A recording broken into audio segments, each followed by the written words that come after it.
Good morning, students. Today our topic is class 9th SS subject English medium part eco subject chapter number first the story of village Palampur Palampur गांव की कहानी।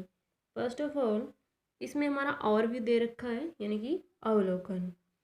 The purpose of the story, इस कहानी का जो उद्देश्य है to introduce some the basis concept relating to production, उत्पादन से संबंधित जितने भी यहाँ पे मूल विचार हैं उनके बारे में यहाँ इसका उद्देश्य या इस कहानी का उद्देश्य है उत्पादन से संबंधित कुछ मूल विचारों का परिचय देना। And this we do through a story of a hypothetical village called it Balampur. ऐसा एक काल्पनिक गांव पालमपुर कहानी के माध्यम से कह रहे हैं। Farming is the main activity in Palampur. Palampur गांव की मुख्य क्रिया कृषि है, जबकि several other activities such as small scale manufacturing, dairy, transport, etc. are carried out of a limited scales. These production activities need various type of resource, natural resource, man-made items, human efforts, money, etc. As we read through the story of Palampur, we will learn how various resources combine to produce the desired goods and the services in the village। जबकि अन्य यहाँ पे जो क्रियाएं जैसे कि लघु स्तर पर विनिर्माण का कार्य करना, डेयरी का काम करना, परिवहन आदि, ये क्या है कि सीमित स्तर पर की जाती थी। सीमित होता है कि जो इनका फिक्स होना यानी कि लिमिटेड होना, उससे ज़्यादा इन चीज़ों से कोई उत्पादन नहीं करना, यानी कि जितने एक ही गांव में रहने वाले पीपल थे उन्हीं लोगों के लिए वहाँ पे उनकी नीड को कंप्लीट करने के लिए। और ये उत्पादन क्रियाओं के लिए विभिन्न प्रकार के साधनों की आवश्यकता होती है, जैसे प्राकृतिक संसाधन और मानव निर्मित संसाधन, मानव प्रयास, मुद्रा आदि इसमें शामिल है। पालमपुर की कहानी में हमें विदित होगा कि गांव में इच्छित वस्तु और सेवाओं को उत्पादित करने के लिए विभिन्न संसाधन किस प्रकार से समायोजित होते हैं।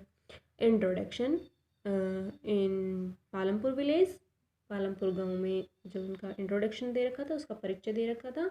Palampur is well connected with the neighbouring village and towns. Palampur जो गांव है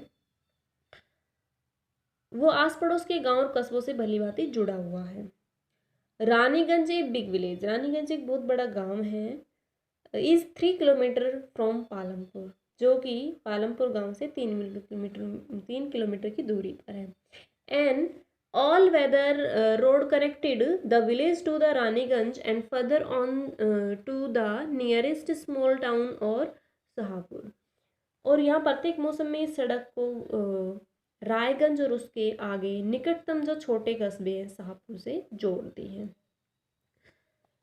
Many kinds of transport are available on this road starting from bulk cart।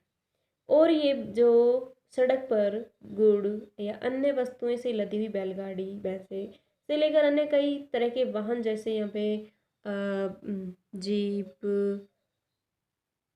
तांगाज, bulk carts, ये सभी यहाँ पे जैसे ट्रैक्टर्स, ट्रक्स, मोटरसाइकिल, तो ये व्हीकल वहाँ पे देखे जाते थे।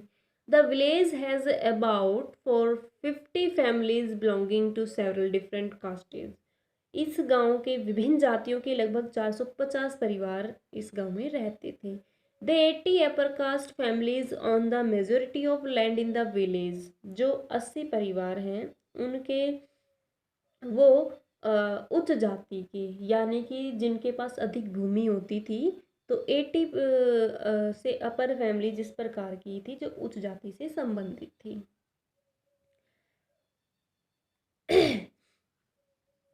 And their houses some of the quite large.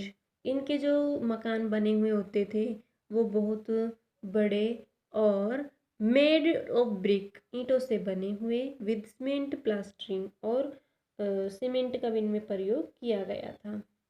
The एससीज यानी कि जिनको हम दलित बोलते हैं, compromise 1/3 of the population and live in one corner of the village and in much small houses, some of which are the mood and strength. Most of the houses have electric connections. But यहाँ पे जो गांव में जो अनुसूचित जाति के लोगों की संख्या थी वो गांव की कुल जनसंख्या की 1/3 है। वे गांव के एक छोटे से कोने के घरों में रहते थे जिनमें कुछ मिट्टी और कुछ फूस के बने हुए मकान होते थे। अधिकांश में घरों में बिजली है। Electricity power all the tubewells in the field and is used to various type of small business. Palampur has 2 primary schools and 1 high schools. There is a primary health center run by the government and 1 private dispensary where the sick and treated.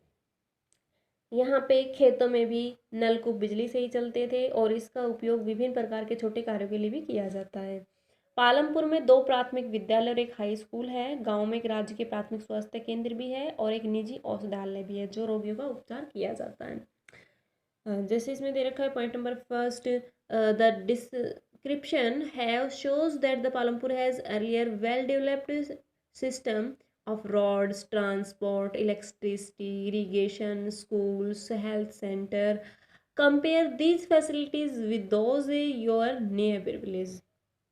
जो अन्य क्षेत्रों से यहाँ पे जैसे हम देखते हैं कि पालमपुर में सड़कें, परिवहन के साधन, बिजली, सिंचाई, विद्यालय, स्वास्थ्य संबंधी जो यहाँ पे सुविधा है, इन सुविधाओं की तुलना में अपने निकट के आसपास की जो उपलब्ध सुविधाओं से कहीं अधिक सुविधा यहाँ पे उपलब्ध थी। The story of Palampur, Palampur गांव का, पालमपुर की कहानी एन इमेजिनरी विलेज, एक काल्पनिक गांव की कहानी इसे हम मानते हैं। Will take us through the different type of production activities in the village. इस गांव में यहाँ पे जो हमारे विभिन्न प्रकार का उत्पादन किया जाता था विभिन्न क्रियाओं के माध्यम से, यानी कि विभिन्न प्रकार की क्रियाएं की जाती थी और उससे उत्पादन किया जाता था। द अदर प्रोडक्शन एक्टिविटीज़, और अन्य जो कार्य थे उनकी क्रियाएं करने से जो उत्पादन होता था, referred is non farm activities, यानी कि अन्य वे क्रियाएं भी इसमें शामिल की गई थी जो हमारी कृषि से रिलेटेड ना होकर नॉन एग्रीकल्चर थी, एक्टिविटी थी। और include small manufacturing, transport, shopkeeping etcetera. तो इन सभी को उसमें छोटी छोटी जो हमारी एक्टिविटीज़ थी उनको इसमें शामिल किया गया था जो नॉन फार्म थी। And we shall take a look at both these type of activities after learning a few general things about production. हम उत्पादन के बारे में कुछ सामान्य बातें जानने के लिए दोनों प्रकार की क्रियाओं पर हम विचार करेंगे। जैसे कि यहाँ पे ऑर्गेनाइज ऑफ प्रोडक्शन, तो यहाँ पे जो प्रोडक्शन किया गया है ऑर्गेनाइजेशन का उससे संबंधित, the aim of production is to produce the goods and services with that plant. There are 4 requirement for production of goods and services. उत्पादन एक ऐसी वस्तु, यहाँ पे उत्पादन का उद्देश्य ऐसी वस्तु और सेवा उत्पादित करना है जिनसे हमारी आवश्यकता है, जो हमें आवश्यकता है वस्तु और सेवाओं के उत्पादन के लिए 4 चीज़ें आवश्यक हैं। तो the first requirement is land, पहली जो हमारी आवश्यकता है वो हमारी भूमि है जिस पर हम कृषि कार्य कर सकते हैं या फिर जिससे हमें मिनरल्स प्राप्त होते हैं, जिसपे फॉरेस्ट होते हैं या जिसपे हम एग्रीकल्चर का कार्य करते हैं। Next second requirement is labour, श्रमिक होते हैं जो लोग काम करते हैं या जो भी जो ज़्यादा जिनके पास भूमि है उनके यहाँ पे कार्य करते हैं लेबर के रूप में। Example people who will do the work. Some production activities require highly educated workers to require highly educated workers to perform the necessary tasks. Other activities require workers who can do manual works. Each workers is providing the labor necessary for production. And third requirement is physical capital. भौतिक यहाँ पे जो पूंजी है वो भी यहाँ पे ज़्यादा सहायक होती है। जैसे कि इसमें उत्पादन के प्रत्येक स्तर की अपेक्षित की तरह आगत जो की जाती है, जैसे हमने औजार हैं, मशीन्स हैं, रॉ मटेरियल से कच्चा माल या नगद मुद्रा है। तो इसमें हमारे 2 पॉइंट्स देखो दे रखे हैं। एक तो फिक्स कैपिटल दिखा रखी है जिसमें हमारी tools machine, buildings, tool machine, range, ये सब इसमें ऐड कर रखी है। जो फार्मर को भी इनकी ज़रूरत होती है या कोई इंडस्ट्री वगैरह उसमें भी इसकी ज़रूरत होती है। जो जैसे जनरेटर हो गया, टरबाइन हो गया, कंप्यूटर हो गया, टूल्स मशीन्स, बिल्डिंग्स, तो ये सभी उसको यूज़ कर लेंगे, यानी कि जो लंबे टाइम तक चलेंगी वो हमारी फिक्स कैपिटल होती हैं। और वर्किंग जो कैपिटल होती है, जो हम कार्य करते हैं, जैसे raw material and money in hands production require a variety of raw material, जब हम पर डे जो डेली कार्य करते हैं, there is a fourth requirement to you will need knowledge and enterprise to be able to put together lands, labor and physical capital and produce an output either to use yourself or to sell in the market. This these days is called it human capital. We shall learn more about human capital in the next chapter. तो यहाँ पे जो बताया गया है कि चौथी जो हमारी आवश्यकता होती है वो बाजार में बिक्री हेतु उत्पादन करने के लिए भूमि, श्रम और भौतिक पूंजी का एक साथ करने के योग्य बनाने के लिए ज्ञान और उद्यम की आवश्यकता पड़ती है। आजकल इसे मानव पूंजी भी हम कह सकते हैं, जो कि हम अधिक अध्ययन इसका है वो हम अगले चैप्टर में यहाँ पे करेंगे।